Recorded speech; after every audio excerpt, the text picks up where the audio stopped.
When you want your spring break to feel like... and your kids' pool day to feel like... and your hotel bed to feel like... ooh, and room service to feel like... because at Hilton, hospitality feels like... Your cabana's ready. Would you like fresh towels? It matters where you stay. Book now at Hilton.com. Hilton, for the stay.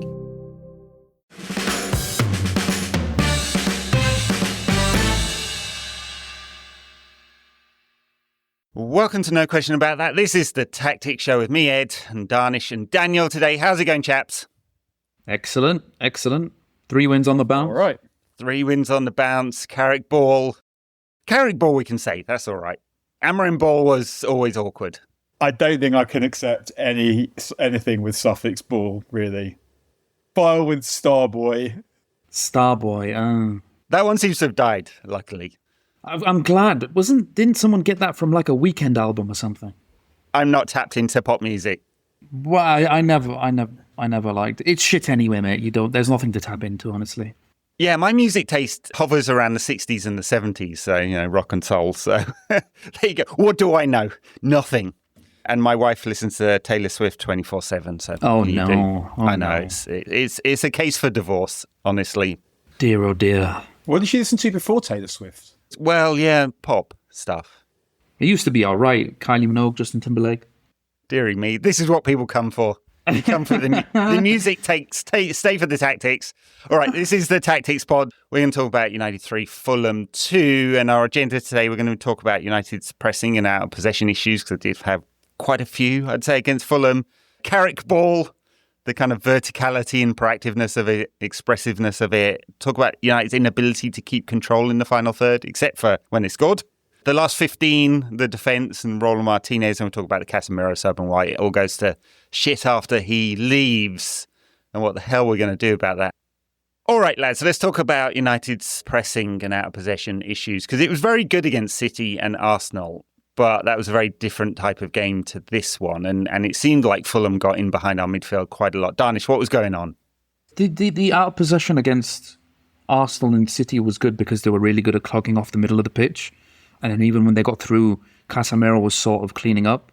And also, they were both not a lot deeper for large parts of the game, but when they needed to be, they were deeper. And both City and Arsenal this season have really struggled with finding solutions in attack and finding pocket space when teams are that deep. And as soon as the ball was lost, United hit them on the counter. Under Carrick, they're playing really good attacking, really good expressive football. So it plays into their hands. This is a different one because I felt as though the first half was tough because they were easily getting in behind Mbeumo and Fernandes. Mbeumo and Fernandes normally very much, drop off, clog the middle of the pitch, but they were just hitting the ball straight through them into Sanderberg and Alex Iwobi. Carrick did address that a little bit towards the end of the first half. And I think maybe he told them, look, just go wherever the hell Sanderberg is going because they're getting space in behind. Because what was happening when they were getting space is, okay, bang, into Sanderberg, into Iwobi, turn around. Casemiro mine, who has to then track him and come up. That leaves a 3v2 in behind. Yeah. That was happening quite a lot. They addressed that to some extent in the first half, but it still was a problem in the second. And then it also became a problem because Fulham kept coming back. Fulham threatened more than what Arsenal did. I felt they had a goal disallowed by a fraction of a spine, so by somebody's nose hair maybe. Someone's small ass, it was, yeah. Well, as we were saying prior to this, if it was Mbeumo's ass, then that would have been onside and a goal. Somebody find out whose ass that was. I can't remember. Was it Ahmad's ass? It was someone's ass. Thank God if he has a small ass. They kept coming back, and then when it was 2-0, when it was 2-1, they, by default, got into this weird Amarin mode of, quick, we've got the lead, quick, low block. I knew it was going to spell trouble because of all the delays that we'd had with VAR. I was like, it's the 83rd minute, but we're going to have at least 15, maybe 20 minutes ended up being. And hey presto, Fulham scored. But this team we were talking about it off air, it was always built in the summer to outscore teams, okay? You signed 2 of the best attackers in the Premier League last season. You signed a very good up-and-coming striker in Šeško. You've got depth. And behind them, all of a sudden, you've got the best chance creator in the league. by far, and it's not close. So you can outscore teams now. It doesn't matter if you score 2, we'll score 3. On how Fulham got in behind a little bit, it's also the way that they were moving players around. They played like a team that knows what it's doing. It's played together a long time. And rotations, as the players were collecting the ball, were good. Yeah. Yeah, the little tweak that Carrick made at halftime was to put Manuel on Iwobi, so man-to-man there. But it was kind of concerning how easily they went around our first phase press, so Bruno and Mbumo. Let's see if I can say that's tongue twister, isn't it? Whether that's because the system isn't good and the way Carrick wants to play isn't suitable, or in Holland, or whether it's just they're more used to it than we are. But at least he adjusted, which is not something we've seen really with recent United managers, that when things aren't going well, they do something about it, because the other two refuse to compromise their sacrosanct principles of shit. Yes, I mean there's a long road to work out whether Carrick Ball is any good or not, right? And he knows, but they're good signs, right? He came up with a plan for City and Arsenal, and here when it was going slightly wrong, not disastrously so, they adjusted. One kind of real tenet, is that the right way of saying it, of Carrick's football is just how proactive and vertical United are. I've said it before, run forward, play forward. I think it was Carrick describing Ferguson's mentality, and they are that, right? They're looking to get the ball into the forwards quickly. I don't mean long ball, I just mean they're looking to play forward a lot, right? It's not necessarily controlled, but it is looking to create a lot of chances. I mentioned it after the Arsenal game, but that spine in the middle, every single one of them now is the first pass has to go forward. That's why Martinez and Maguire are in, because they're the only two centre-backs that can spray passes forward. Casemiro, again, the assist for the goal. He's wayward. We know he's wayward. Sometimes it works, sometimes it doesn't work, but at least he's got that. He's got that front foot. It has to go forward. And then Bruno in front of him, and then the strike force. It's an absolute far cry to what we watched before. And I don't care if people say, oh, stop banging on about Amorim, but our life was basically Amorim. We did everything this guy wanted. We got rid of players that he wanted. We did the formation that he wanted. Every week we were watching the same thing. We couldn't break anybody down. And every week we were expecting the same thing. And now it's completely changed. It's that mentality change of just front foot, risky passes forward. Mm-hmm. And it suits the players we've got. I mean, there's a cost to that, which is the ball comes back at you. And it was true that United struggled to keep it, keep the intensity up in the final third and not lose the ball. And Fulham did come back at us. Although it was noticeable when United, I think it was the Casemiro pass to Cunha. They kept the ball for a few phases there. But that is the cost of playing so proactive and vertical. But it's more like United football, isn't it? I mean, it's certainly going to get the fans behind the team. It's just, we just have to outscore teams every week, which we will do against most teams. That's it. I say, one of my criticisms of this game, I said on the main poll, I didn't like this performance, really. It felt like we won this game on talent. But because we didn't actually create that many chances, there's the header that Sesko should have scored. But apart from the goals, there wasn't loads. I can't recall the keeper making too many saves. Well, I can tell you how many, Dan. We did 6 shots on target, 3 big chances. Is that the 3 big chances, the 3 goals? 13 shots total, so 3 goals. I mean, it's true that we certainly create more XG in the game against Arsenal. Yeah, and the Cunha goal, that was a difficult finish, that one. And another goal from a set piece. So. Then again, we shouldn't underestimate. Fulham are a good side. They are only just behind us in the league, and they have a good coach who solves most problems and would solve better problems with a bigger budget, presumably. Whether he's United material or not, I don't know. Patreon.com/NQAT for our extra pod. We talked about him. He's still whinging little Nice twat. plug. Nice plug, yeah. You got to do it. Organic plugs, Dharnish. Organic plugs. He's quite a fuming manager. I'd say he's one of the most angriest managers in the league. He's always on the linesman's neck, isn't he? Marco Silva, yes, he's quite intense. Yeah, he's not Mikel Arteta levels of intense. So he could do with a bit of meditation now and again, chill him out a little bit. I think with him and Arteta, it's more also about, do you have any interests that aren't football? Yes, I'd say with Arteta, none. Yeah. And if you don't, then maybe you should get a hobby. At least Fergie had wine. Fergie had loads. Fergie was like wine. He liked horses. He liked history. Fergie was a real man. Fergie was a man of the world. It used to really piss him off. If you remember when Wenger was kind of presented as this Bain metropolitan, what's the word I'm looking for? Charmer. I don't even know. And Fergie really resented that. Do you remember when he was talking about the kid with a number of languages? Floribert and Galula, I think it was. And he goes, you say Wenger speaks 4 languages, I've got a kid here that speaks 5, i.e.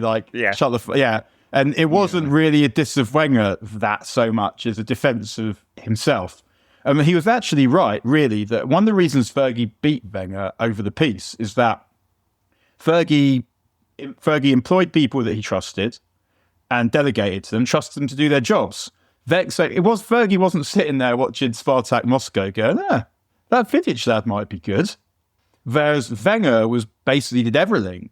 Like, obviously, he had people in position, but he was the guy who'd be watching, like, the Belgian second, watching Mechelen and going, that Yaya Toure. Like, that, I don't know if that was specifically something that Wenger did, but Wenger was the person who was taking the training.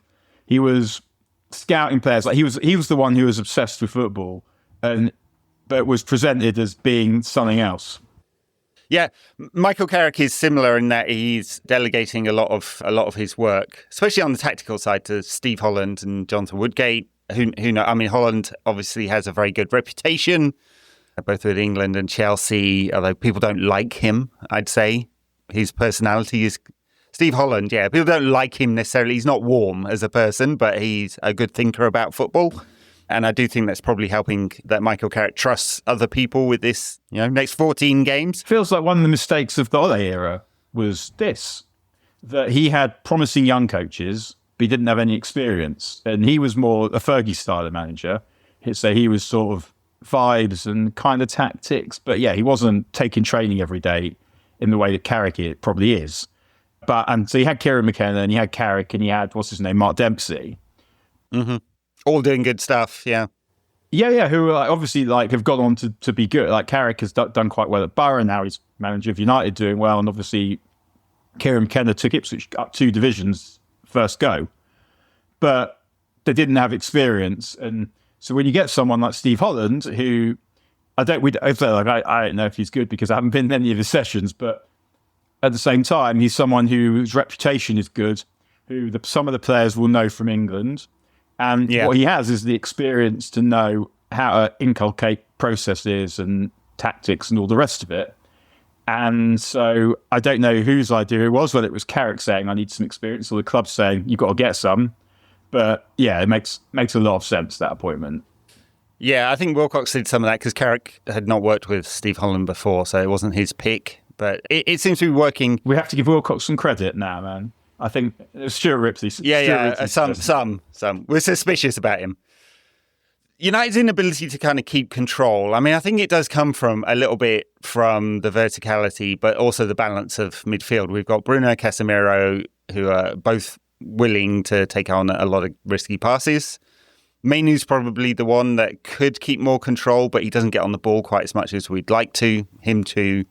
And so it's the best balance possible now. Yeah, he did well in this game. He also played quite a few risky passes. I thought he was very good.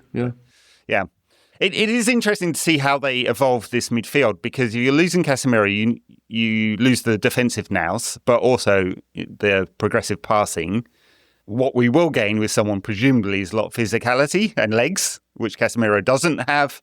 And then they probably need to be a progressive passer as well, because that's not Mainu. He's the connector. And they also need to be a destroyer. I don't know how you get... It's a unicorn. That's why there's a £100 million price tag. Yeah.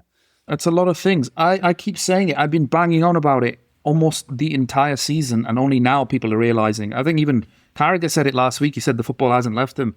He's been this good all season. Honestly. Agreed.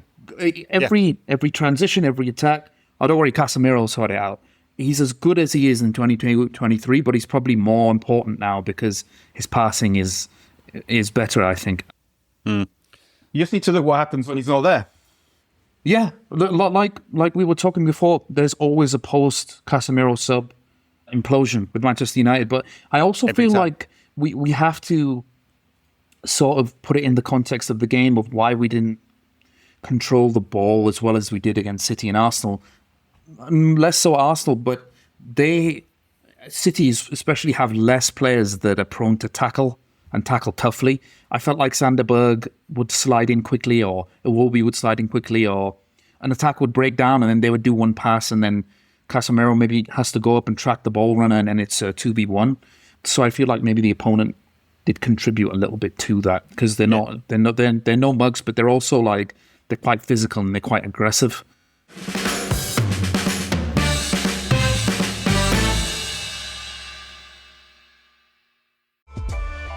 Kraft Mac and Cheese is better than 90s hip-hop.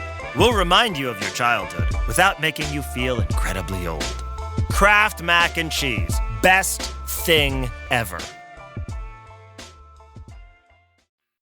So what is it about Manuel Ugarte that means that it all goes to shit? So, he does what we were told when he joined is that, he's a world-class defensive midfielder.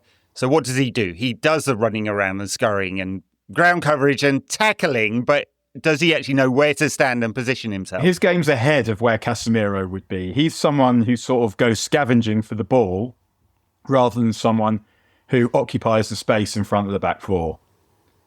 Yes, he was asked to do that by Amorim. He was very aggressive counter-presser, wasn't he? But I think that's his game. Yeah. But it doesn't feel like he does many things successful, not to be rude to him or anything. Sometimes, I think we've seen a couple of performances that he might snuff a few attacks out, but he's not very strong on the ball. I would think he'd be stronger. He gets pushed off the ball easily, and then he tries to sell a foul, and it's like, bro, it's not a foul, just get up. And he often presses quickly too much, and then when he presses, he doesn't win the ball, and then it leaves space in behind. There's just a huge drop-off, because normally when they bring Casemiro off, they're leading, and they need to defend the lead. But then you've got a player who scurries around, and instead of covering space, he ends up providing a lot of space to the opposition just because of the way that he presses. Yeah, it's a shame there isn't an alternative in the squad because Seiko Kone they don't think is ready yet, and it looks like he's going to Lausanne on loan for the rest of the season. It is amazing. I mean, I know we've talked about Manuel Ugarte so often, and we are quite rude to him, but it's amazing that this guy's gone for £50 million twice-ish, and he can't pass. He doesn't really know how to get himself in the right defensive positions. He's quite weak on the ball, as you said. He's very easily knocked off it.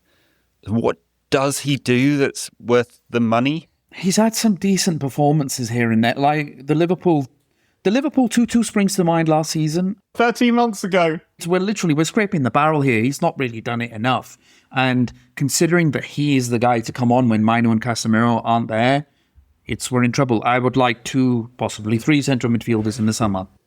And I think that is what will happen, depending on whether Bruno stays for another season or 2. I mean, he's contracted for a long time. That isn't a problem. I can't believe they're going to let that fucker leave. They're not.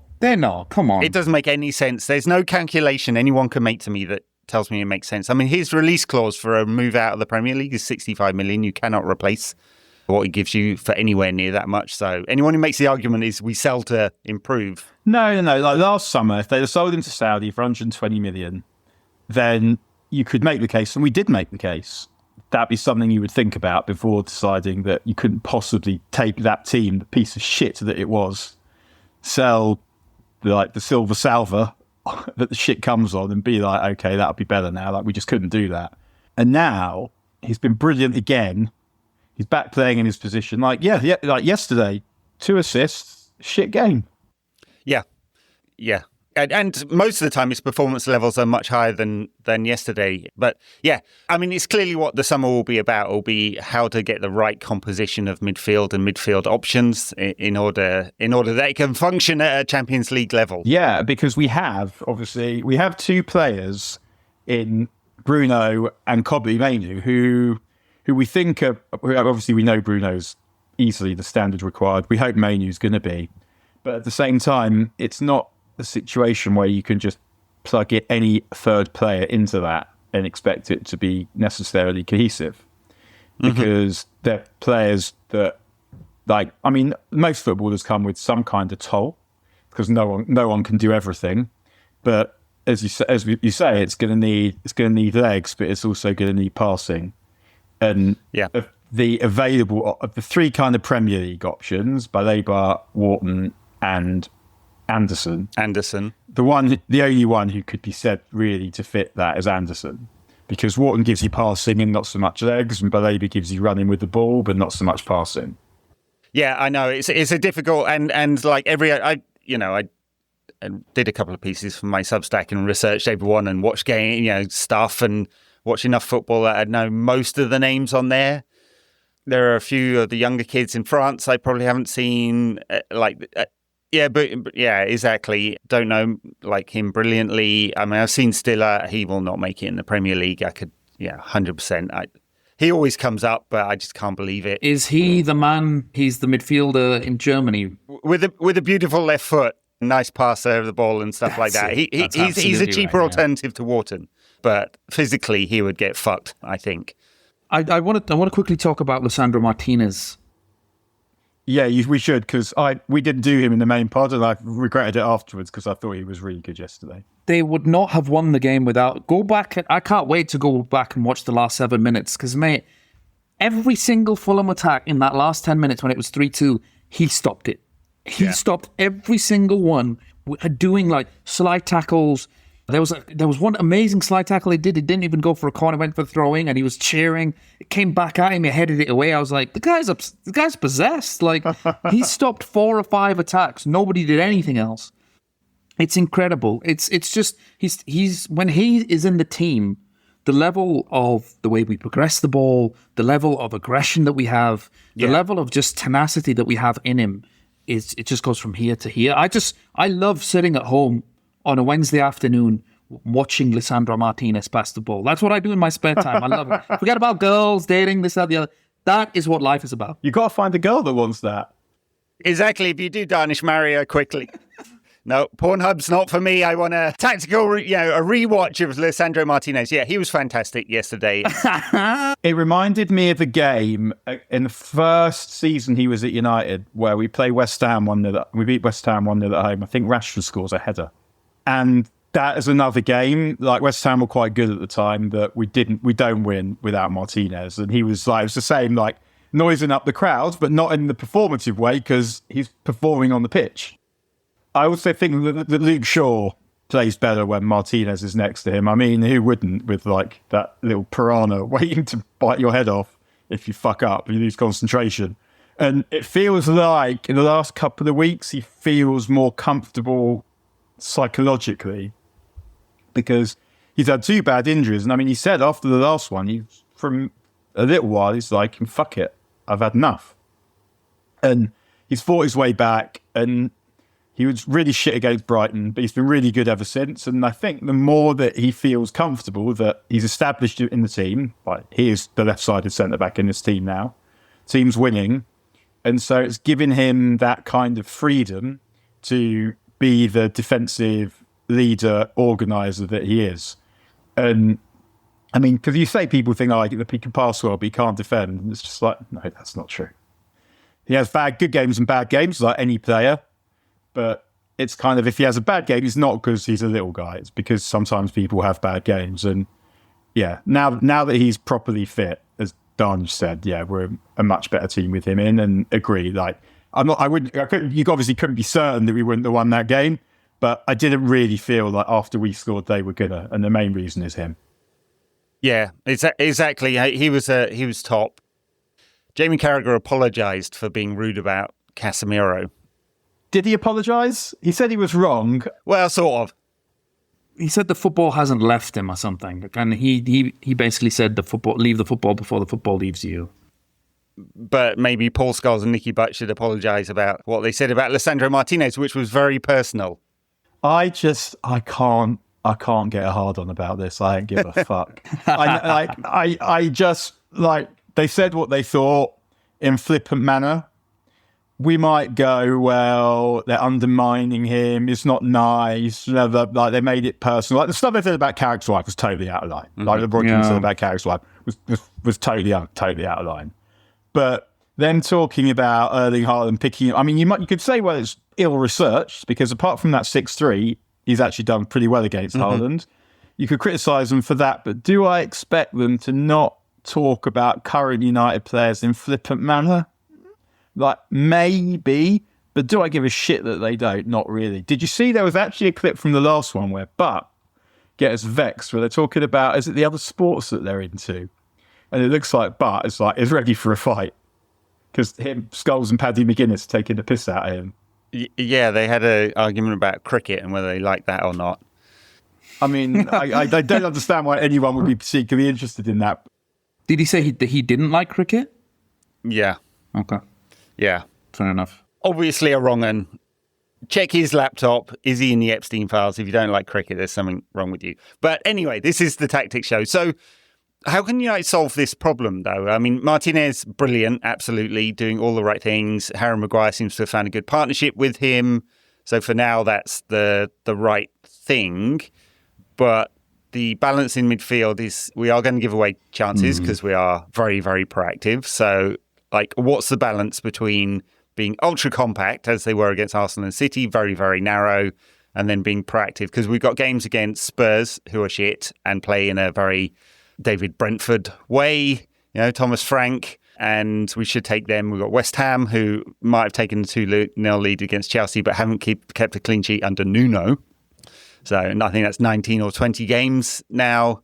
And I forget who after that. Oh, Everton after that, who are competitive, but quite limited. So these are games that we're going to be on the front foot. Yeah. Probably none of them are as good as Fulham, though, to be fair. I'd say so, yeah, the way he sets his team up. Everton is the hardest game of those, I would say, I think. But I think one thing, we won't do it now, but one of the ways that this team will have to evolve is you need Yoro or Heaven in instead of Maguire. Because part of condensing the play is a high line, and you need someone with recovery pace in there. And it will have to be one of those two, I think. It's interesting because, he was asked about Maguire, Carrick, in his post-match press conference, and he had a lot of praise for him. And he said, for now, this is the right balance. And I think he's probably right. It's working. Yeah. De Ligt's been out for a long time, back problems. Who knows, how long that takes. Yeah. Where does it leave him? Yeah. He's not got recovery pace either. And he's not as good a passer as Maguire. He's probably more reliable in terms of the rest of the defensive stuff.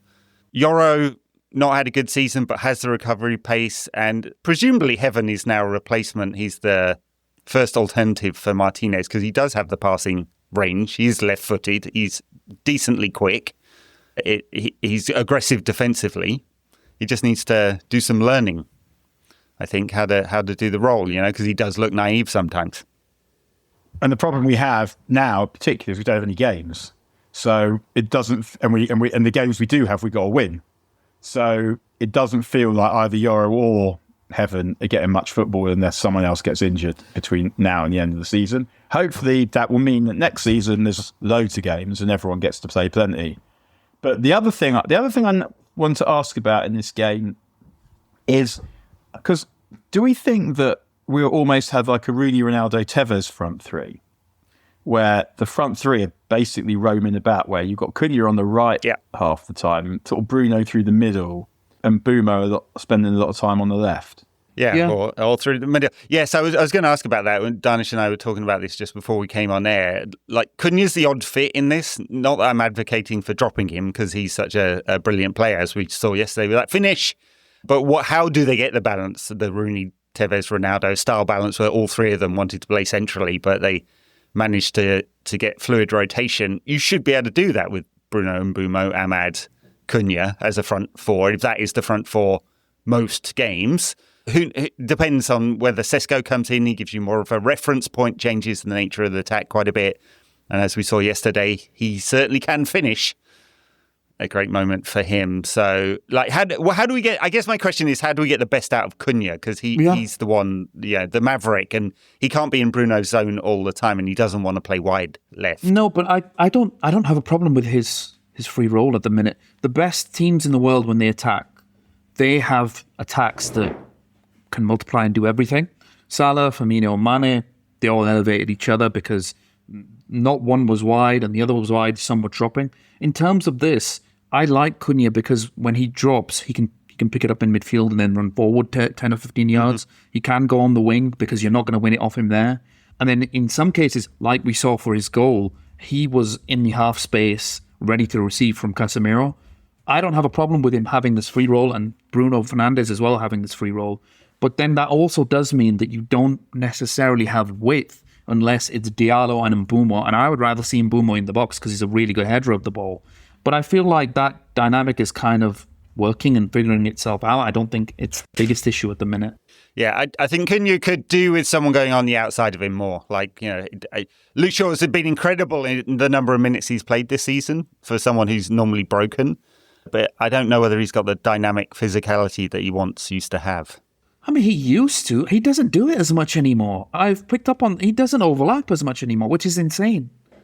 So that's one way of sort of helping Cunha, is getting someone who'll go down the line. And I mean, ultimately, we're in a situation where we've got more attackers who are quality and in form than we need. That we've got Bruno, Cunha, Sesko, Ahmad, and Mbeumo for 5 players for 4 places, and there's Mason Mount, and it's just it's just the case that every week 2 of those won't play or won't start the game, and particularly now that you see so many subs, that shouldn't be an insult, and I don't think it'll be taken as that when you've got players who come on and affect the game. And I think the thing with Cunha is that what we need to see more from Cunha, we know that he can affect the game. We know that he can decide the outcome of games. Yeah. With Cunha, it's about you need to contribute more. So it's not enough to... Yesterday, he won the free kick that we got the first goal from, and he scored the second goal. And that sort of feels like a fine contribution, except it's not. Yeah, I think we can have more from him, and he needs to be the player that everyone's looking towards to impact the game all the time. I think that's a fair critique of him because we know he's brilliant and we want him to be brilliant for 90 minutes. A funny thing is, Hansi Flick said after Rashford scored for Barcelona yesterday, he praised him, and then said we want even more from him. And I think that's kind of how I feel about Matteus Cunha. Brilliant player, can impact any game. I just want him to do it more. So at Wolves, he was a bit like when the Tiss played for Alan Ball at Southampton. Alan Ball gets to Southampton, I think they're miles off the pace, like they're just obviously going down. And he realises that he's got a bunch of donkeys, basically, and he's got the Tiss. So he's like, right, that fucker doesn't have to do anything. You just get him the ball, and they get him the ball. He keeps them up, because obviously he's brilliant. And that's fine at that level. So you could be that at Wolves. Like, I know that bullshit about no one spends more time walking. It was just like, and this is even bullshit before he went to United, although it seemed to become more of an issue once United were trying to sign him, because the point is not that you spend your time mindlessly chasing bullshit. It's that, like, when the opportunity comes to affect the outcome of the game, you're not tired. You're able to do it. But at Wolves, you can be that because you're playing in a terrible team, and he did basically keep them up himself. If you took him away, they would 100% have gone down last season. But United, it's not like that because, number one, there are lots of good players, so it's not like everything's going to go through. You're not going to get as much of the ball, so you're not going to get as many chances to decide a game as you would because other people are getting the ball too. But yeah, you have to contribute in other ways. And he's good, as we've discussed before, in games where you're under the cosh, he's someone who's good to have on the pitch because he can carry it forward and win free kicks. But in games like yesterday's, I want more from him. All right, we'll leave it there. United 3, Fulham 2, some challenges and opportunities. We'll be back after the Spurs game. And for the love of God, can we just beat fucking Spurs? Yeah. Lads, it's Spurs. Yeah. Thomas Frank. That reminds me of a joke from the 90s. You want a joke from the 90s? So there's a boy and he goes to school and he says this, and like calls the teacher to one side and says, I don't want to live at home anymore. And the teacher says, why not? And she says, well, my dad beats me. And she goes, what about my mum? And he goes, well, my mum beats me too. And she goes, why don't you go and live at Tottenham? They don't beat anyone. There you go. A classic. On that note, we'll see you next week. All right. Bye now.